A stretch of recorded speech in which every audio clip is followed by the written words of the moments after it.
पुण्यानि तीर्थानि गत्वा गंगा महागता, उसके बाद में गंगा जी में भी गया। सारे पुरुषों का विध्वंस करने वाली कलकल विनागिनी मां गंगा के तट पर जाकर के हड्डी पेड़ी बना चुका।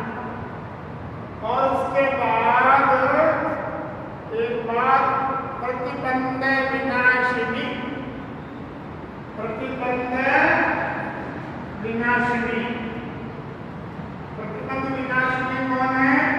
यमुना। सारे बंधनों से प्राणी को मुक्त करके मोक्ष दे देती है। इसलिए यमुना के किनारे भी आया का साथ। एक बात याद रखना, आपने ये बातें सुने हो ना तीर्थों की, तो इस भ्रम में मत रहना कि वहां एक बार नहाएंगे शायद तो शुद्ध दिन आए थे तो फिर भी नहाएंगे तो शायद ठीक रहेगा।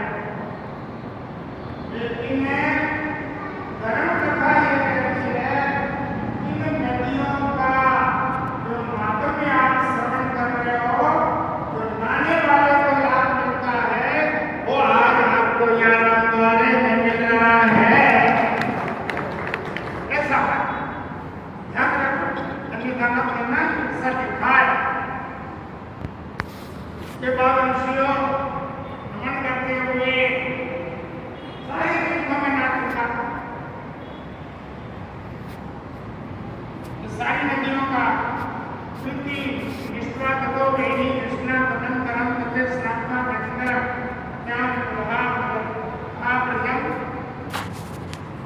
मध्यम स्नात्मा तथे सते कहे त्रिरात ऋषि को विप्रास ततो गोदा प्रयुक्त था अंतमानां से काटे दुर्गुंजा ताम्रपाणिका काटी विलिया सत्यनंदा नर्मदा सर्वदा कथा तत्वा चरणन्यगति तच्चा सेतुवंदन माधवं तो नारायणं दृष्टं ततो हम मुद्रिकंबने तो नारायणं दृष्ट्वा तापसा अभिवाद्य।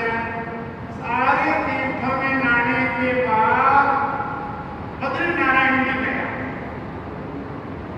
और उन हिमखंडों में रहने वाले नारायण के दर्शन किए। नारायण के रूप में वह तप रहे थे। तपसानी के मार्ग से अभिवादन किया और उसके बाद वहां से आगे बढ़ा। ऋषियों अब ऋषिवासना जगन योगी ने सिद्धि भोग करा। देवर्षि तत्वे में निराहारस्य तेजना। आगे हरिद्वार की ओर वापिस आया। वहां एक अद्भुत घटना देखने को मिली। क्या थी? हस्तिनापुर के महाराजा चक्रवर्ती सम्राट हस्तिनापुर के नरेश महाराजा परीक्षित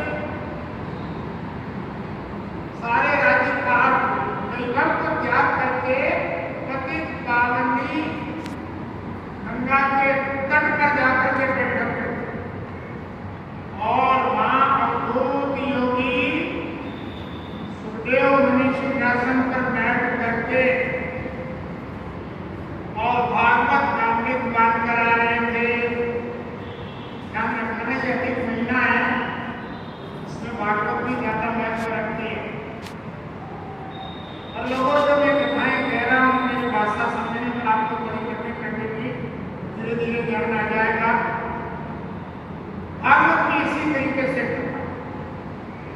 आना नहीं बिगड़ता, मतलब बदली नहीं देता हूँ कथा में, आवाज आने नहीं देता हूँ, सबका ब्रेन वॉश कर लेता हूँ, खोपड़ी खींच लेता हूँ। ध्यान रखना भागवत में।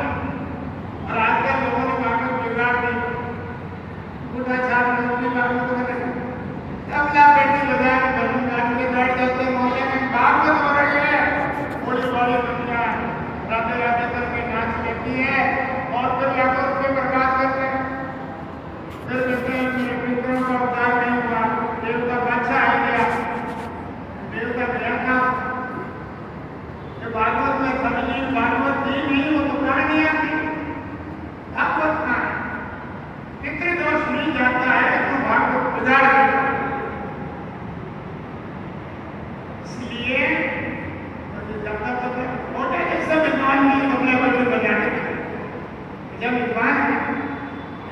काम पड़ा तो भी तबला पेटी में उतर गया। मैंने कहा महाराज तबला पेटी में जाते हो क्या करें, पब्लिक इसी में रहती लो तो दुकानदारी हो गई। थोड़े विद्वान है केवल अर्थ पद्धति से व्याकरण विद्वान है, वो अर्थ पद्धति से भागवत करता, बाकी तो दुकानदारी है समझ आओ।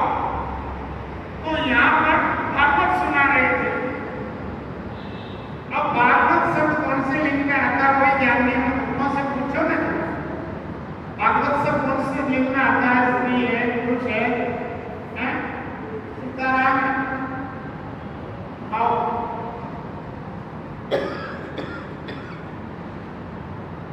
उन ऋषियों के मध्य में सुखदेव स्वामी बैठे हुए थे और राजा को अमृत पान करा रहे थे। और जो वो आए थे दिगंबर वेश में गुरु दिशा से आए। राजा ने भी ये संकल्प लिया था ऋषियों मेरे जिंदगी के 7 दिन बाकी है। कितने दिन बाकी है? 7 दिन। कितने बार बाकी है? 7 आप तो 7 ही होते हैं। 8 तो होते नहीं है। तीसरा बार कहाँ से 8वां बार कहाँ से लाओ? 7 बार में से 2 में सबको होना है। जिंदगी के 7 दिन, इन 7 बारों में से मेरा कल्याण हो। कोई महात्मा में विचक्षण दावा करे मेरे मोक्ष का, वो इस सिंहासन पर बैठे। वहां वेदव्यास भी थे, नारद मुनि थे, देवड़े ऋषि थे, कोई नहीं। अद्भुत योगी 16 साल की उम्र, बाल योगी, बाल योगेश्वर महर्षि सुखदेव स्वामी आए और वस्त्र आए और उन्होंने खिलवाड़ किया है, देखो रे ये कौन जा रहा है। नारद ने मुट्ठी भर भर के धूल फेंका, अरे उनके मारे कपड़ा नहीं है, पागल आया पागल। और वो नारियों और बच्चों से खिलवाड़ सहन करते हुए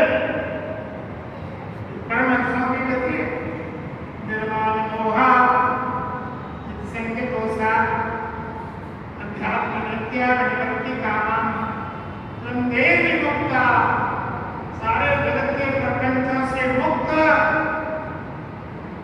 कोई धूल छांटो, कोई पिंड करो, कोई सत्य कहे, संग्रह जले परिवार पला, असल फकीरा ने सुना।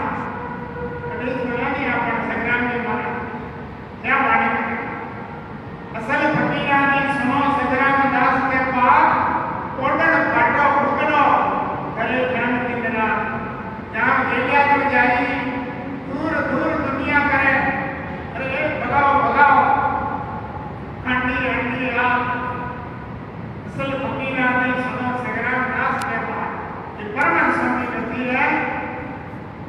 वो परमहंस महात्मा आए, सिंहासन पर बैठ गए और सारे विद्यास ऋषि भी बैठे हुए। विद्या आगे जाके बैठ गया। एक बात याद रखना, शिष्यात् पुत्रात् पराजया सर्वत्र विजयम पीछे। सब जगह विजय की आशा रखो। हारना कौन चाहता है? कोई हारना चाहता है? सब जीतना चाहता है। सर्वत्र विजयम पीछे, सब जगह अपनी जीत की आशा रखो। और पुत्रात् शिष्यात् पराजया, गुरु को शिष्य से हारना चाहिए और बाप को बेटे से हार जाना चाहिए। यदि तरक्की में बेटा आगे बढ़ रहा है, कोई बाप निषेध कर